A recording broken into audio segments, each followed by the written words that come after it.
আসসালামু আলাইকুম ওয়া রাহমাতুল্লাহি ওয়া বারাকাতুহু। নাহমাদুহু ওয়া নুসাল্লি আলা রাসূলিহিল কারীম, আম্মা বাদ।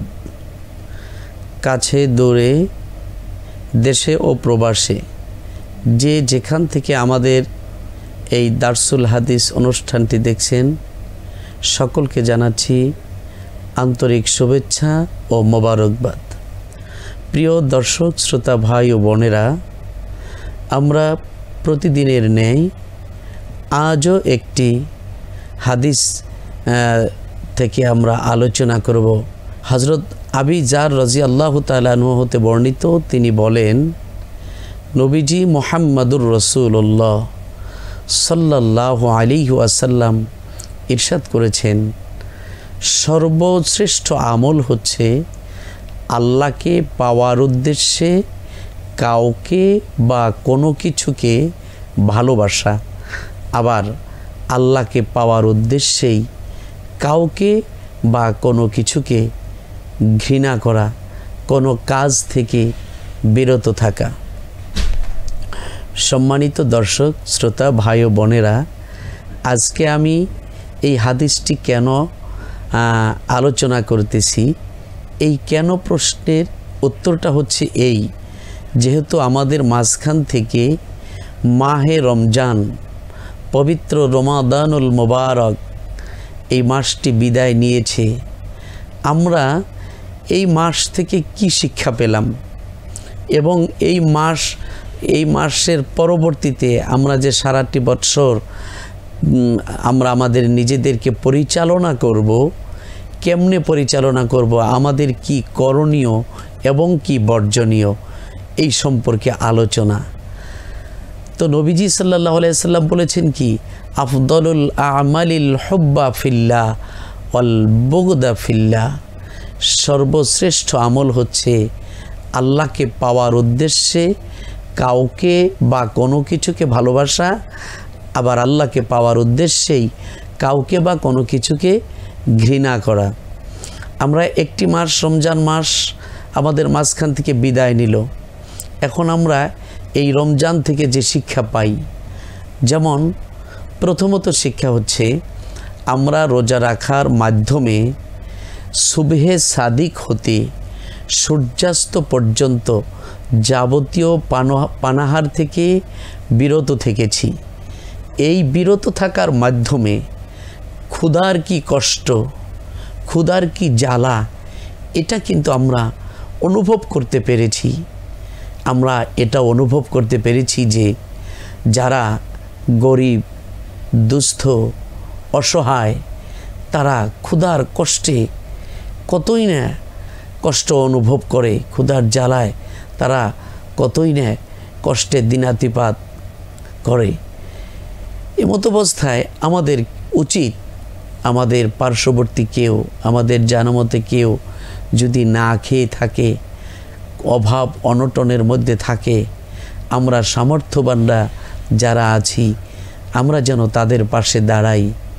খাবার, অন্ন, বস্ত্র, বাসস্থান সকল বিষয়ে যেন আমরা তাদের প্রতি ভালো সহানুভূতিশীল চিন্তা চেতনা করে থাকি এবং তা বাস্তবে প্রয়োগ করে থাকি। আর আল্লাহর কাছে এটা কিন্তু অন্যতম একটি আমল। হাদিসের মধ্যে এসেছে, খাসলাতানে আহাব্বু আলাল্লাহ আস-সাখাউ ওয়া হুসনুল খুলুক, দুইটি স্বভাব মানুষের কাছে, আল্লাহর কাছে সবচেয়ে বেশি প্রিয়।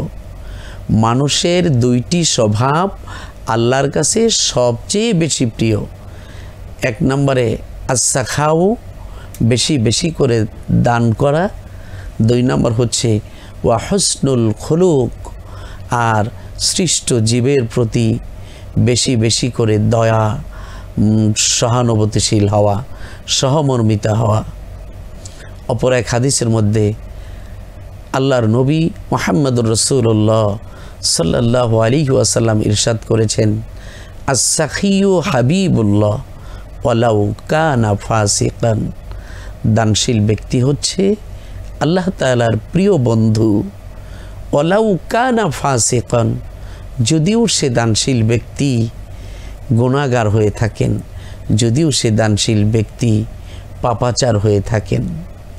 সম্মানিত দর্শক শ্রোতা ভাই বোনেরা, দ্বিতীয় নম্বর আমরা একটা শিক্ষা, রমজানের একটা শিক্ষা সারা বছর কাজে লাগাবো। সেটা হচ্ছে যেমন আল্লাহ তাআলা বলেছেন, ইয়া আইয়ুহাল্লাযীনা আমানু কুতিবা আলাইকুমুস সিয়ামু কামা কুতিবা আলাল্লাযীনা মিন ক্বাবলিকুম লাআল্লাকুম তাত্তাকুন। হে ঈমানদারেরা, হে বিশ্বাসীরা, তোমাদের উপর রমজানের রোজাকে ফরজ করা হয়েছে যেরকম ফরজ করা হয়েছিল তোমাদের পূর্ববর্তীগণদের উপর। কেন তোমাদের উপর ফরজ করা হয়েছে? লাআল্লাকুম তাত্তাকুন, যাতে করে তোমরা তাকওয়া অবলম্বন করতে পারো, আল্লাহ ভীতি অর্জন করতে পারো। আমরা এই রমজান মাসে তাকওয়াবান হতে পেরেছি। এই তাকওয়াবান হওয়ার মাধ্যমে সারাটি বৎসর আমরা এই অনুযায়ী জীবন পরিচালনা করব। তাকওয়াবান মানে কি? আল্লাহর ভয়, আল্লাহর ভীতি। যেই লোকটা আল্লাহকে ভয় করবে, আল্লাহর প্রতি তার মধ্যে ভীতি থাকবে, ওই লোকটা অন্যায়, অশ্লীলতা, বেহায়াপনা করতে পারবে না। সুদ, ঘুষ, মারামারি, কাটাকাটি, হাঙাহাঙি, দাঙাদাঙি, মদ, জুয়া, সন্ত্রাসবাদী হওয়া, এই সকল কোনো কাজের মধ্যে সে লিপ্ত হতে পারে না। যার মধ্যে আল্লাহর ভয় আছে, সদা সর্বদা চিন্তা করবে আমি যা করতেছি সব কিছু আল্লাহ দেখেন, সব কিছু আল্লাহ শোনেন, এর জন্য আল্লাহর কাছে জবাবদিহিতা করতে হবে। যেমন আল্লাহ তাআলা কুরআনুল কারীমের মধ্যে বলেন, ইয়ালামু খাইনাতাল আয়ুনি ওয়া মা তুখফিস সুদূর। ও মানুষেরা, তোমাদের অন্তরে কি ধিকি ধিকি করে গায়, কি টিপ টিপ করে কল্পনা জল্পনা করে, সকল খবর আমি আল্লাহর কুদরতি কানে এসে পৌঁছে যায়।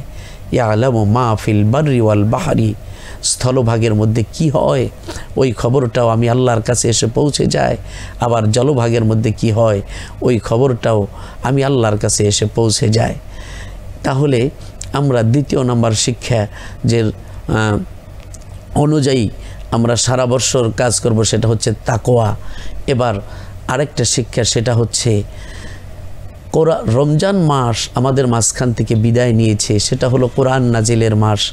এই রমজান মাসে আমরা যেভাবে কোরআন তেলাওয়াত করেছি, সারা বৎসরও যেন আন্তরিকতার সাথে মহাব্বত নিয়ে, ভালোবাসা নিয়ে আল্লাহর সন্তোষ অর্জনের লক্ষ্যে সেভাবে বেশি বেশি করে কোরআন তেলাওয়াত করি এবং কোরআনকে ভালোবাসি, কোরআনকে মহাব্বত করি। চতুর্থ নাম্বার শিক্ষা হচ্ছে এই কোরআন অনুযায়ী আমাদেরকে জীবন গড়া। আর একটা কথা, সেটা হলো রমজান মাসে আমরা কিন্তু 5 ওয়াক্ত নামাজ জামাতের সাথে আদায় করার জন্য প্রাণপণে চেষ্টা করেছি। এবার এই রমজান মাস আমাদের মাঝখান থেকে বিদায় নিয়েছে, এখন আমরা কি করব? সারাটি বছর যেন 5 ওয়াক্ত নামাজ জামাতের সাথে আদায় করতে পারি, আর আল্লাহকে খুশি করার উদ্দেশ্যেই যেন এই নামাজগুলো আদায় করতে পারি। আল্লাহ তাআলা যেন আমাদের সকল আমলগুলোকে কবুল করে নেন, আমিন। সুপ্রিয় দর্শক শ্রোতা ভাই ও বোনেরা, আজকে যে দারসুল হাদিসে যে আলোচনা করলাম, এই আলোচনার শিক্ষা অনুযায়ী আমরা যেন আমলিয়াতের জিন্দেগি গড়তে পারি। সর্বশেষ আরেকটি কথা, রমজান মাসের পরেই শাওয়াল মাস। এটা শাওয়াল মাসে কিন্তু 6টি রোজা রাখতেই হবে। যদিও ফরজ না, এটি নফল 6টি রোজা, কিন্তু এর অনেক ফজিলত। নবীজি সাল্লাল্লাহু আলাইহি ওয়াসাল্লাম বলেছেন, রমজানের রোজা রাখার পরে যে ব্যক্তি শাওয়াল মাসে 6টি রোজা রাখবে, আল্লাহ তাআলা তাকে তার আমল নামায় সারা বৎসর রোজা রাখার সওয়াব দান করবেন। সুতরাং আমরা যেন এই রমজান পরবর্তী কাজগুলো সঠিকভাবে করতে পারি, আমরা যেন আমাদের জীবনকে একমাত্র আল্লাহর সন্তোষ অর্জনের লক্ষ্যে পরিচালনা করতে পারি। আল্লাহ তাআলা যেন কবুল করে নেন, আমিন। আসসালামু আলাইকুম ওয়া রাহমাতুল্লাহি ওয়া বারাকাতুহু।